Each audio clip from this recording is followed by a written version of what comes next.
PR ഇല്ല, പകരം 5 വർഷത്തെ വർക്ക് വിസ മാത്രം. വിദേശ പൗരന്മാർക്ക് ഇനി മുന്തിയ പരിഗണനയില്ല. നാട് കടത്താൻ മാത്രം നിയമവും പ്രത്യേക ഡിപ്പാർട്ട്മെന്റും. ഓരോ വർഷവും 2,88,000 പേരെ വീതം നാട് കടത്തും. പാകിസ്ഥാൻ അടക്കമുള്ള രാജ്യങ്ങൾക്ക് വിസ നിരോധനം. പുതിയ കുടിയേറ്റ നയം പ്രഖ്യാപിച്ച് റിഫോം UK. ബ്രിട്ടനിലേക്ക് അനധികൃത കുടിയേറ്റക്കാരുടെ അധിനിവേശം വ്യാപകമായി നടക്കുകയാണെന്നും തങ്ങൾ അധികാരത്തിലെത്തിയാൽ പ്രതിവർഷം 2,88,000 അനധികൃത കുടിയേറ്റക്കാരെ വീതം നാട് കടത്തുമെന്നും റിഫോം UKയുടെ മുതിർന്ന നേതാവ് സിയ Yusuf.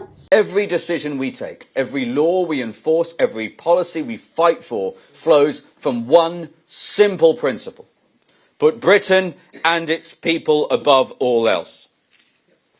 I will be relentless and unflinching in pursuit of this objective. Look, I'm the son of immigrants myself. My parents came here in the early 1980s. And when they did, they had to travel where the work was. My mother frequently told me how welcoming the people of Britain have been to them. They went from Cardiff to Cornwall to Bells Hill, where I was born, to Cambridge, to London. My childhood memories are punctuated with stories of the warmth, the generosity and open hearts shown to my parents. This country has given me every opportunity. It gave me a tremendous education, the opportunity to start, build and sell a successful business. I'm eternally grateful. And that's why I'm in politics. I love my country. And it's why, as Home Secretary, I will not allow the generosity of the great British people to be taken advantage of. My parents have given decades of service to the NHS, so I know well the huge contribution migrants have made and can make to this country. But when my parents came to this country, the levels of legal immigration were what illegal migration levels are today. For years, the Tory Labour Uni Party has looked the other way while the very fabric of our society has been under attack. We've been told to accept open borders, that a country that spends £60 billion a year on defence should stand powerless as men arrive in small boats day after day. That we should shrug as our streets change, knife crime rises, and the traditions and culture of Britain are steadily and heartbreakingly eroded. Well, I say to you today, those things are not inevitable. They are the deliberate choices of weak men and women who lack the courage, lack the spine, and lack the moral clarity to defend the country they were elected to serve. Well, here's the thing. I do not accept this.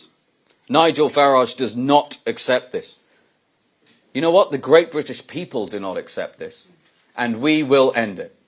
പാർട്ടിയുടെ shadow home മിനിസ്റ്ററായ സിയ കുടിയേറ്റ നയവുമായി ബന്ധപ്പെട്ട ഒരു യോഗത്തിൽ സംസാരിക്കവെയാണ് ഇക്കാര്യം വ്യക്തമാക്കിയത്. നാടുകടത്തൽ ഫലപ്രദമായി നടത്തുന്നതിനായി അമേരിക്കയിലെ വിവാദമായ ഇമിഗ്രേഷൻ ആൻഡ് കസ്റ്റംസ് എൻഫോഴ്സ്മെന്റിന്റെ മാതൃകയിൽ ഒരു UK ഡിപ്പോർട്ടേഷൻ കമാൻഡ് രൂപീകരിക്കുന്നത് ഉൾപ്പെടെ രണ്ടാം സർക്കാരിന്റെ കാലത്ത് കുടിയേറ്റവുമായി ബന്ധപ്പെട്ട് ഡൊണാൾഡ് ട്രംപ് കൈക്കൊണ്ടതിന് സമാനമായ നിരവധി നടപടികളാണ് സിയ യൂസഫ് പ്രഖ്യാപിച്ചിരിക്കുന്നത്. ഒരു പ്രത്യേക യൂണിറ്റ് രാജ്യത്ത് അനധികൃതമായി പ്രവേശിച്ച വിദേശികളെ കണ്ടെത്തുകയും പിടികൂടി തടവിലാക്കുകയും പിന്നീട് നാട് കടത്തുകയും ചെയ്യുമെന്ന് അദ്ദേഹം പറഞ്ഞു. ഓരോ വർഷവും ഇത്തരത്തിൽ 2,88,000 പേരെ വീതമാണ് പുറത്താക്കാൻ ലക്ഷ്യം വെക്കുന്നതെന്നും അദ്ദേഹം വ്യക്തമാക്കി.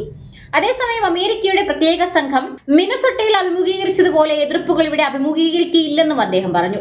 റിഫോം കൊണ്ടുവരുന്ന ഭരണ മാതൃകയെയും അമേരിക്കൻ മാതൃകയും തമ്മിൽ താരതമ്യം ചെയ്യുക എന്നത് ചിലർക്ക് ഒഴിവാക്കാൻ കഴിയാത്ത കാര്യമാണെന്ന് പറഞ്ഞ സിയ യൂസഫ്, പക്ഷേ അമേരിക്കയിലേതുപോലെ ഒരു തോക്ക് സംസ്കാരം ബ്രിട്ടനിൽ ഇല്ലെന്നും അമേരിക്കയിൽ നടക്കുന്നതിനേക്കാൾ കൂടുതലായി പൊതുസമ്മതിയോടെയുള്ള പോലീസിംഗ് ഇവിടെ നടക്കുന്നുണ്ടെന്നും പറഞ്ഞു. അതേസമയം റിഫോം UK ട്രംപിൽ നിന്നും പ്രചോദനം ഉൾക്കൊണ്ട് നടപ്പാക്കാൻ ഉദ്ദേശിക്കുന്ന നയങ്ങൾ ബ്രിട്ടീഷ് തെരുവുകളെ അശാന്തമാക്കുമെന്നും ഇമിഗ്രേഷൻ സിസ്റ്റത്തെ തകരാറിലാക്കുമെന്നും liberal democrat shadow home secretary പറഞ്ഞു. എന്നാൽ കടുത്ത നയങ്ങളുമായി മുന്നോട്ട് പോകുമെന്ന് തന്നെയാണ് സിയ യൂസഫ് വ്യക്തമാക്കിയത്. അനധികൃത അഭയാർത്ഥികളെ നാടുകടത്തുമ്പോൾ തിരികെ സ്വീകരിക്കാൻ തയ്യാറാകാത്ത പക്ഷം Pakistan, Somalia, Eritrea, Syria, Afghanistan, Sudan എന്നിവിടങ്ങളിൽ നിന്നുള്ള വിസ നിരോധനം ഏർപ്പെടുത്തുമെന്നും യൂസഫ് വ്യക്തമാക്കി. മാത്രമല്ല, വിദേശ ക്രിമിനലുകളുടെ അവകാശങ്ങൾക്ക് ബ്രിട്ടീഷ് ജനതയുടെ അവകാശങ്ങൾക്ക് മേൽ പരിഗണന ലഭിക്കാതിരിക്കാൻ യൂറോപ്യൻ കൺവെൻഷൻ ഓൺ ഹ്യൂമൻ റൈറ്റ്സിൽ നിന്നും വിട്ടുപോരുമെന്നും യൂസഫ് വ്യക്തമാക്കി. അനധികൃത കുടിയേറ്റം ഒരുതരം അധിനിവേശം തന്നെയാണെന്ന് പറഞ്ഞ യൂസഫ് താൻ ഹോം സെക്രട്ടറി ആയാൽ അത് തടയുമെന്ന് മാത്രമല്ല അധിനിവേശക്കാരെ നാട് കടത്തുകയും ചെയ്യുമെന്ന് പറഞ്ഞു. നാട് കടത്തലിന് മാത്രമായി പ്രതിദിനം 5 വിമാനങ്ങൾ സർവീസ് നടത്തുമെന്നും സാങ്കേതിക പ്രശ്നങ്ങൾ ഉടലെടുത്താൽ പകരം ഉപയോഗിക്കുന്നതിനായി റോയൽ എൻഫോഴ്സിന്റെ വോയേജർ തയ്യാറാക്കി നിർത്തുമെന്നും അദ്ദേഹം പറഞ്ഞു. ബ്രിട്ടന്റെ ക്രിസ്ത്യൻ പാരമ്പര്യം സംരക്ഷിക്കുന്നതിനുള്ള പദ്ധതികളും അദ്ദേഹം പ്രഖ്യാപിച്ചു. അതിൽ ഏറ്റവും പ്രധാനപ്പെട്ടത് പള്ളികൾ മോസ്കുകളോ മറ്റു മതസ്ഥരുടെ ആരാധനാലയങ്ങളോ ആക്കി മാറ്റാതിരിക്കുന്നതിനായി എല്ലാ പള്ളികൾക്കും ലിസ്റ്റഡ് സ്റ്റാറ്റസ് നൽകുക എന്നതാണ് അതിലൊന്ന്. മാത്രമല്ല ബ്രിട്ടീഷ് പൗരന്മാർക്കുള്ള അവകാശത്തേക്കാൾ കുറവ് അവകാശങ്ങൾ മാത്രമേ കുടിയേറ്റക്കാർക്ക് ഉണ്ടാവുകയുള്ളൂ എന്നും അദ്ദേഹം പറഞ്ഞു. വിദേശ രാജ്യങ്ങളിൽ കുടിയേറ്റക്കാർക്കെതിരെ ഉണ്ടായിക്കൊണ്ടിരിക്കുന്ന വിദ്വേഷ പ്രചാരണങ്ങളെയും നിയമനിർമ്മാണങ്ങളെയും ഇന്ത്യക്കാർ അടക്കമുള്ള പ്രവാസ ലോകം വലിയ ആശങ്കയോടെയാണ് നോക്കിക്കാണുന്നത്.